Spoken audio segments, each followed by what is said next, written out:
Hello বন্ধুরা, আজ আমরা দেখব ফ্লিপকার্ট থেকে কিভাবে অর্ডার ক্যান্সেল করতে হয়। এই ফ্লিপকার্টে আপডেট করার পর সব কিছু চেঞ্জ হয়ে গেছে। চলো তাহলে প্রথমে ফ্লিপকার্ট ওপেন করে নিই। ফ্লিপকার্ট ওপেন করার পর তারপর আমরা চলে যাব অ্যাকাউন্টস অপশানে। নিচে অ্যাকাউন্টস অপশান আছে, সেই অ্যাকাউন্টস অপশানে গিয়ে পর আমরা এখানে অর্ডার অপশানে চলে যাব। আমার যে অর্ডারগুলো থাকে সেগুলো অর্ডার অপশানে থাকে, তাই আমরা অর্ডার অপশানে চলে গেলাম। অর্ডার অপশানে গিয়ে পর আমরা এখানে দেখতে পাবো যে ক্যান্সেল করার যে জিনিসটা সেটা আমরা চুজ করে নেব। যেমন এই টি শার্টটা আমি ক্যান্সেল করবো, সেটা চুজ করে নিলাম। কিন্তু এখানে আমরা দেখতে পাচ্ছি যে অর্ডার করার জিনিসটা ক্যান্সেল কীভাবে করব, এখানে এডিট অপশানটা নেই।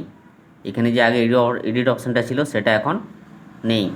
তাহলে আমরা কিভাবে ক্যান্সেল করব চলো দেখে নিই। আমরা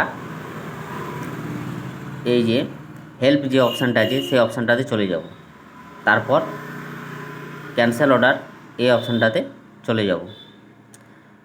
ক্যান্সেল অর্ডার এই অপশানটার দিকে যাওয়ার পর আমরা এখানে পরে you are cancel now, this not be available to this deal again use one to cancel, এটা আমরা পড়ে নিয়ে পর আমরা নিচে ক্যান্সেল অর্ডার যে অপশানটা আছে সেই অপশানটাতে ক্লিক করে আমরা রিজনটা চুজ করে নেব, যে কী জন্য আমরা ক্যান্সেল করছি সেটা আমরা চুজ করে নেব।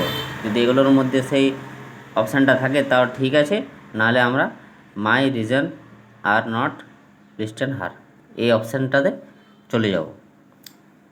একদম নিচের দিকে যে অপশানটা আছে, চলো তাহলে এই অপশানটা চুজ করার পর আমরা একটা রিজন দিয়ে দেবো যে কী কারণে আমরা ক্যান্সেল করছি।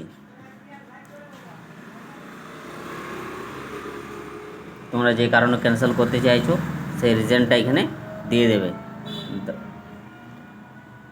দেওয়ার পর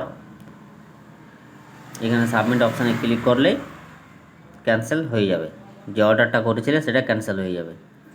তোমরা এখানে চেক স্ট্যাটাস অপশানে ক্লিক করে সেটা দেখে নিতে পারো যে ক্যান্সেল হয়েছে কি না।